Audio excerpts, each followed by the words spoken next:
messieurs, on se retrouve donc pour entamer notre sujet principal pour aujourd'hui qui concerne les fêtes catholiques, puisque ce mois a été chargé de fêtes. Nous avons assisté au dimanche des Rameaux. Nous fêterons demain la fête de Pâques, qui est la fête aussi de la résurrection. On souhaite tout d'abord de très bonnes fêtes à tous les catholiques, les chrétiens d'Égypte, catholiques et protestants. Et pour mieux parler de cela et mieux comprendre le message véhiculé par ces fêtes, nous avons le plaisir d'avoir avec nous Monseigneur Yohann Kolta, évêque catholique. Bonjour. Merci pour la présentation. Alors tout d'abord, bonne fête. Merci. Bon, on voudrait mieux comprendre ces fêtes. Il y a une semaine, on a assisté au dimanche des Rameaux. Demain, on assistera à la fête de Pâques. Donc vous pouvez nous dire quelles ont été les occasions de ces fêtes et pourquoi les fête-t-on? Oui. Pâques, c'est la grande fête dans le christianisme, dans la religion chrétienne, soit chez les catholiques, orthodoxes, protestants, c'est la grande fête, l'Eid Kibir. Et c'est le jour où nous croyons, notre dogme, notre foi, que le Christ a ressuscité des morts le dimanche matin. Et si le Christ n'était pas ressuscité, c'est donc qu'il n'y aura pas eu une religion. Donc c'est très important cette fête, très essentielle chez nous. C'est le point de départ de la religion chrétienne. Monseigneur l'évêque Yohann Kolta, pourquoi il y a une différence entre la date de la célébration de la fête de Pâques dans le Moyen-Orient et en Égypte et dans les pays occidentaux? C'est-à-dire, eux, ils ont célébré Pâques il y a un mois, je crois. La différence, c'est une différence historique. L'Occident fête Pâques avec l'Occident et les catholiques du monde fêtent Pâques avec les Juifs, Pâques des Juifs. C'est presque une fête, mais différents sens. Les Juifs fêtent passage de l'Égypte à Sinaï, mais nous fêtons passage de la mort à la vie. Le Christ nous a passé, a ressuscité de la mort pour nous donner une autre vie, une nouvelle vie. Mais la différence, c'est une différence historique. L'Occident a une facilité de changer les dates, et il a une facilité de prendre des décisions globales, des décisions internationales. Mais l'Orient, nous sommes très liés par les traditions. Donc l'Orient a hérité la date de Pâques des anciens églises orientales. C'est-à-dire, l'Orient a la date juste, vous voulez dire? Juste ou pas juste, la date n'est pas tout à fait juste. L'histoire n'est pas exacte toujours, n'est-ce pas?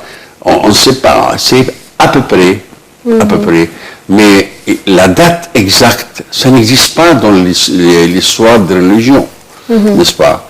Il n'y a pas une date fixée exactement, mais à peu près. Ce sont les historiens qui ont écrit cette histoire.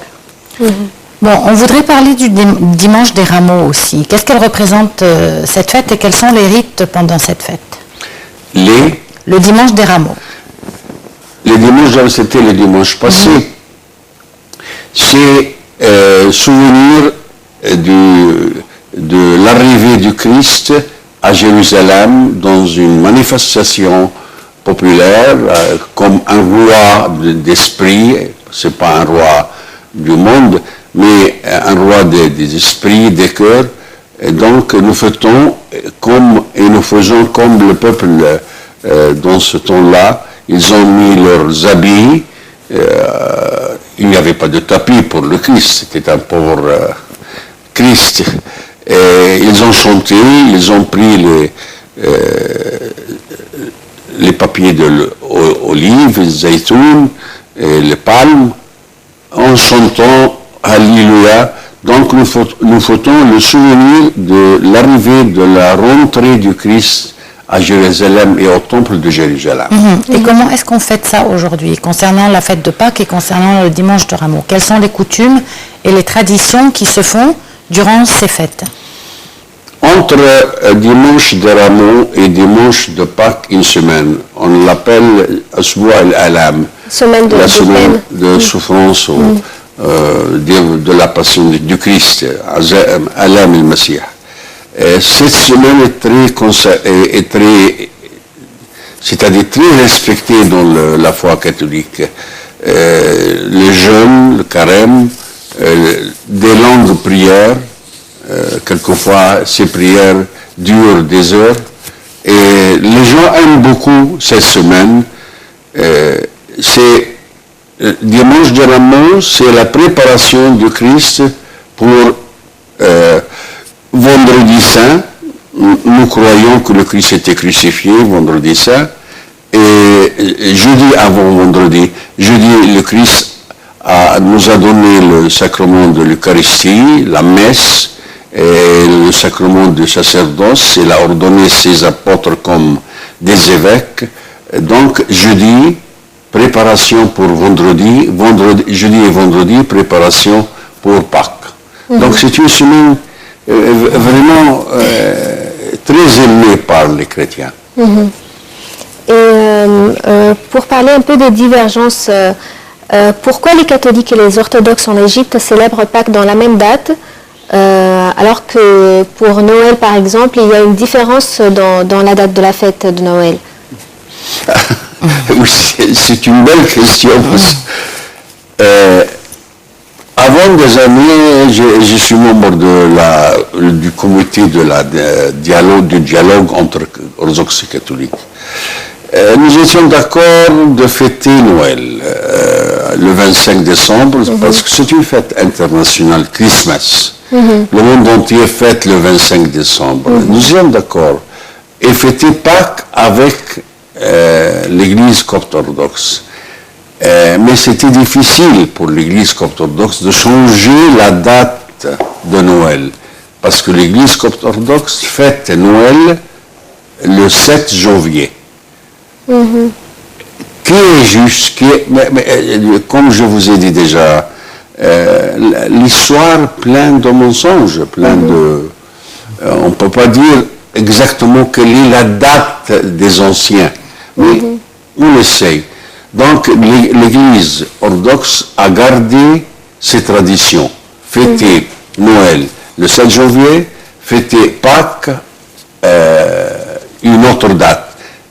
L'Occident a gardé le 25 décembre et a gardé Pâques avec Pâques des Juifs. Mais la différence, c'est seulement entre les dates, ou bien c'est aussi entre les rites, c'est-à-dire les catholiques et les orthodoxes font les mêmes rites avant la fête, jeûnent de la même façon par exemple, ou bien il y a des divergences? La même foi, le même rite, nous croyons tous ensemble, même foi chrétienne, mais attention, les fêtes, ce n'est pas quelque chose qui touche la foi, le dogme, l'aqida. Non, la fête c'est quelque chose historique, tradition. Elle peut être changée, n'est-ce pas? Donc, mais attention, il y a les Arméniens qui fêtent Noël le 5. Il y a des communautés chrétiennes qui fêtent Noël le 6. Donc, fêter dans une date spéciale, ce n'est pas un dogme ou une foi, c'est quelque chose de tradition. Et vous savez qu'en Orient, on est très attaché aux traditions. Bon, concernant le jeûne, demain vous allez rompre le jeûne, n'est-ce pas? Pardon? Ce soir. Le jeûne. Oui. Vous allez le rompre aujourd'hui, c'est le dernier jour du jeûne? Aujourd'hui, le dernier jour. Et le jeûne, il a duré pendant combien de temps? Ah, ça c'est encore une autre question. Le Christ a présenté le jeûne comme 40 jours. Il y a des papes d'Alexandrie, dans l'Église orthodoxe, qui ont mis une semaine, une autre semaine, 15 jours, parce qu'on a consacré une semaine pour la prière contre la persécution des Romains et une autre semaine pour découvrir la vraie croix du Christ, etc. Donc c'est devenu 55 jours à peu près. Alors, est-ce que les chrétiens jeûnent les 55 jours? Je peux vous dire que la majorité jeûne, vraiment. C'est une tradition très respectée dans les familles chrétiennes. Donc juste 55 jours par année? Ou il y a d'autres carèmes. Attention, le carême copte, c'est, je ne sais pas le mot en français, c'est un carême nabati. Végétarien. Végétarien. Alors, c'est très simple, c'est végétarien. À cause que l'Égypte et l'Orient, c'est un monde d'agriculture. On ne mange pas la viande, ni le lait, etc. C'est végétal, nabati. Mais il y a le carême pour la Sainte Vierge, il y a le carême pour les apôtres, il y a le carême pour Noël. Donc vous jeûnez presque pendant toute l'année? Pas toutes. Presque. L'année est 65 jours. 62, on peut dire qu'il y a 150 jours presque carême. Et à partir de quel âge les gens sont censés jeûner? Attention, il n'y a pas une obligation pour le carême, c'est pas obligatoire. Le christianisme n'a pas de commandement obligatoire. Le christianisme présente. Le Christ n'a jamais dit c'est halal, c'est haram. Ça n'existe pas dans l'évangile le mot halal, le mot haram. Ça existe, c'est le mot la'iq wa ghir la'iq.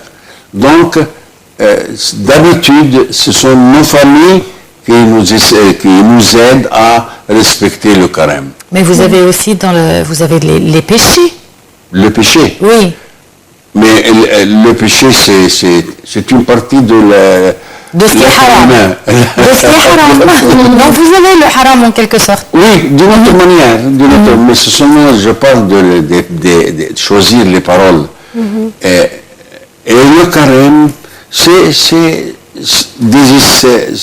un essai pour vivre un peu spirituel dans ce monde très matériel.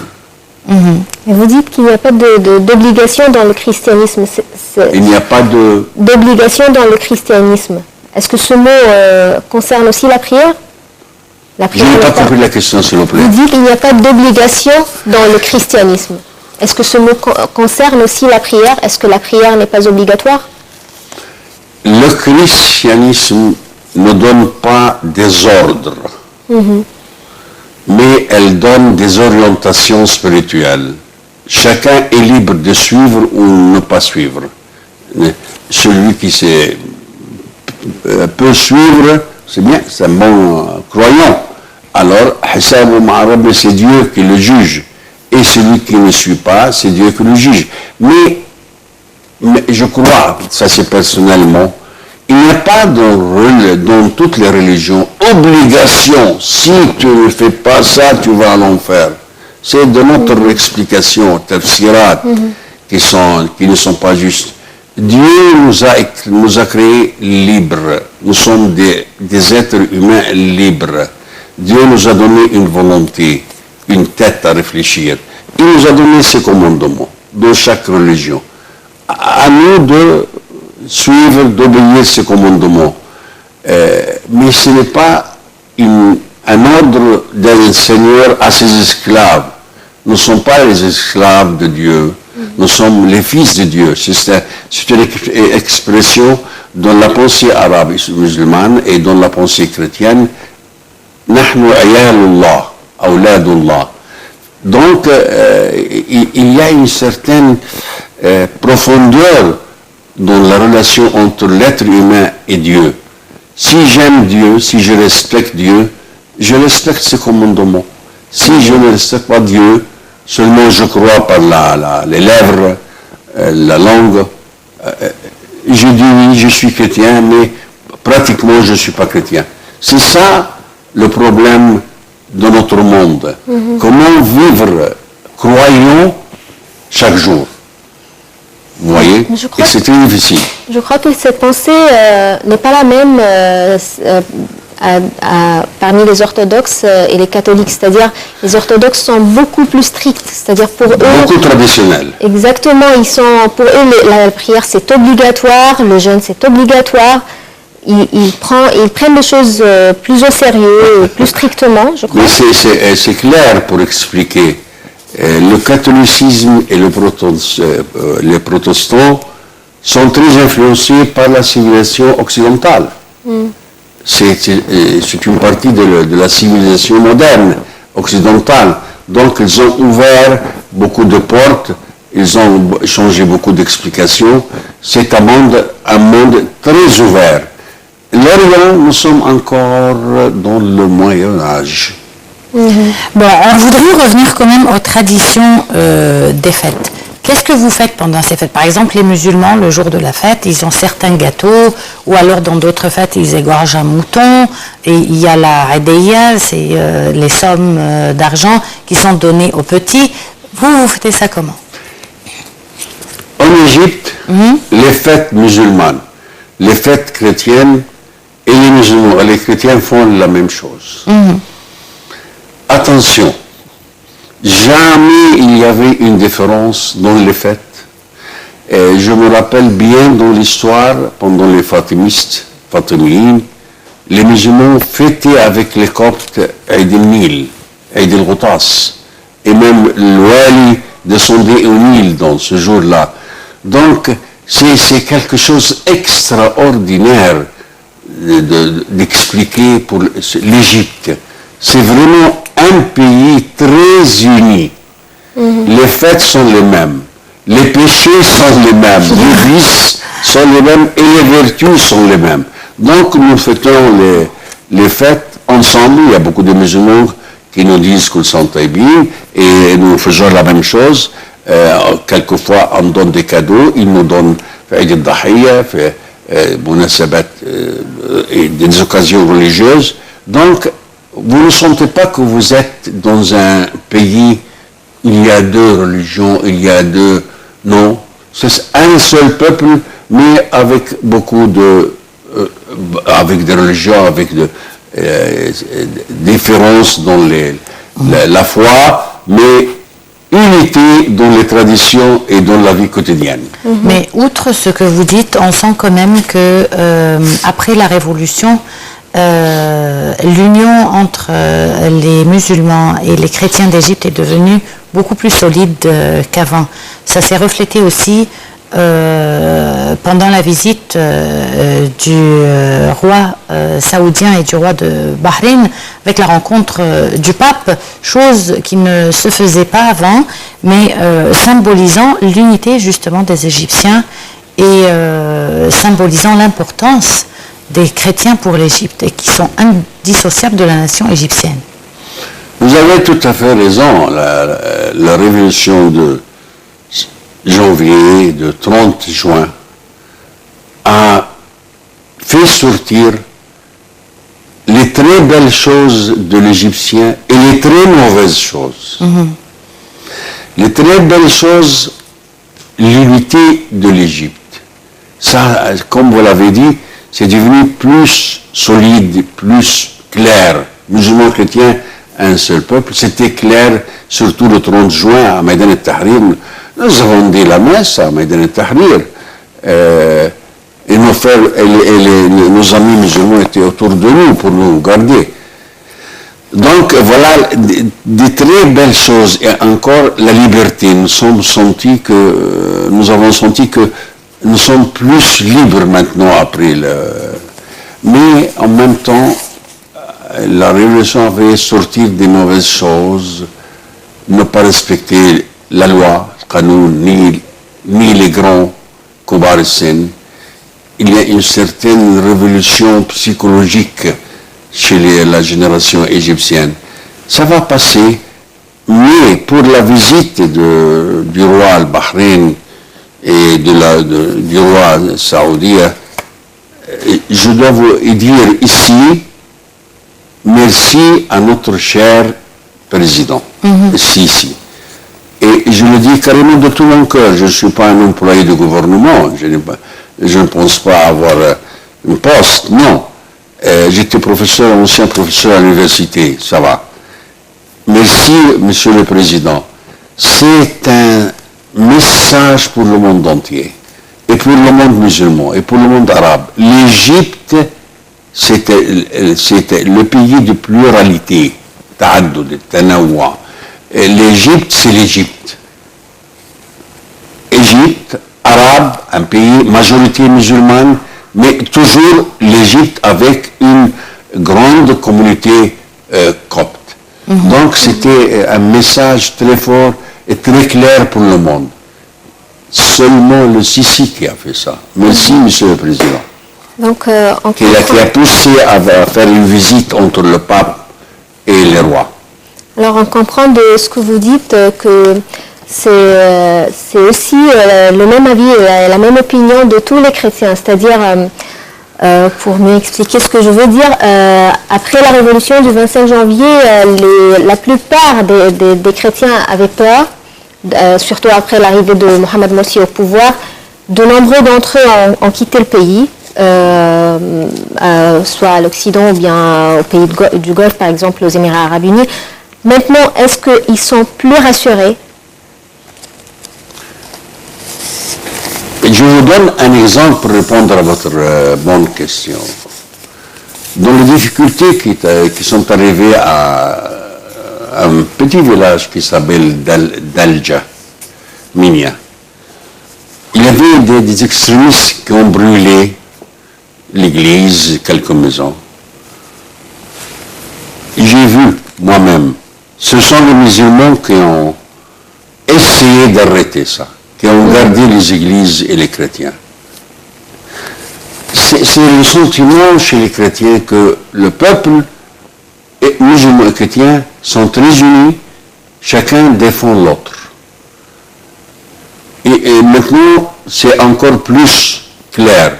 Donc, les chrétiens n'ont pas peur de l'avenir tant que le peuple égyptien est très uni. Le peuple musulman chrétien ont peur quand ils voient que les responsables ne sont pas sur le niveau qu'on a besoin, n'est-ce pas? Mais plus de peur maintenant, parce que nous sommes sûrs et certains que c'est le peuple égyptien, musulman, qui défend les chrétiens. Avant le gouvernement, avant la police, avant tout, c'est le peuple qui défend le peuple. Monseigneur, le temps consacré à l'édition est terminé. Donc, on vous remercie beaucoup d'avoir été parmi nous aujourd'hui. On vous souhaite une excellente fête à vous ainsi qu'à tous les chrétiens d'Égypte. Merci, merci. Et je vous félicite. Vous prononcez le français comme mieux que Hollande. Merci beaucoup, Votre Excellence, et très bonne fête à vous et à tous les chrétiens de l'Égypte et du Moyen-Orient. Merci beaucoup, Nermine. Je te remercie aussi et je vous remercie de nous avoir suivis. Et si vous permettez, on termine par Tahya Masr. Vive l'Égypte. Vive l'Égypte. On se retrouve donc demain avec une nouvelle édition de Bonjour l'Égypte.